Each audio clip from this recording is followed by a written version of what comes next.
For this festival we have this performance called Glow.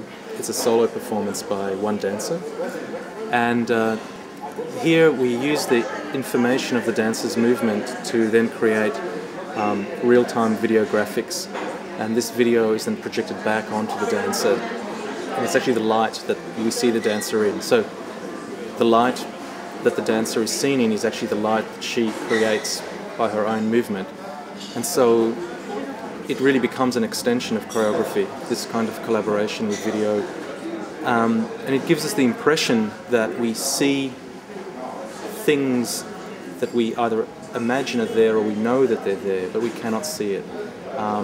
And so there is a sense in this work that we're almost looking at what may be going on inside someone's body or someone's mind.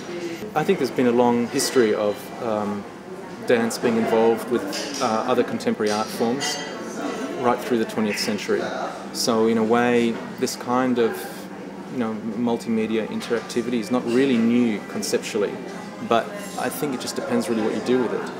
I think what's interesting with Glow is that it's not really about interactivity. It's not really like saying, I do this and then this happens, because we do this in life all the time. It's like, I don't really care. So now it's a matter of using video really as the way we use sound, the way we use light. It's not something kind of really special, I don't think, anymore. But I think it's another form that we work with, and I think there has been historically a lot of work with dance and video. I think now when you work in live performance, you really have to ask yourself why do you do this? And why do you go to see it? Maybe 100 years ago you didn't have to ask this question. It was really about suspension of disbelief, it was about narrative, it was about conveying of information. Now it's really the minority of the experience for most people is to see live performance. In fact, percentage-wise, very few people see any live performance. So I think what's become more interesting in live performance is the liveness.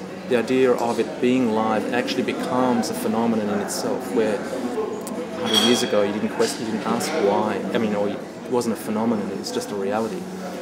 And that's something that interests me a lot, and I think that a gathering of people now in real time, in a real one intimate space, becomes an event in itself.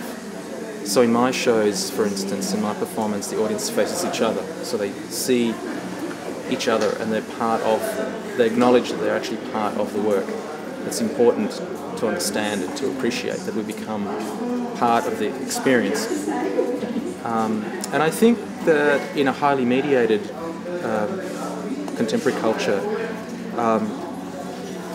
live performance is actually something that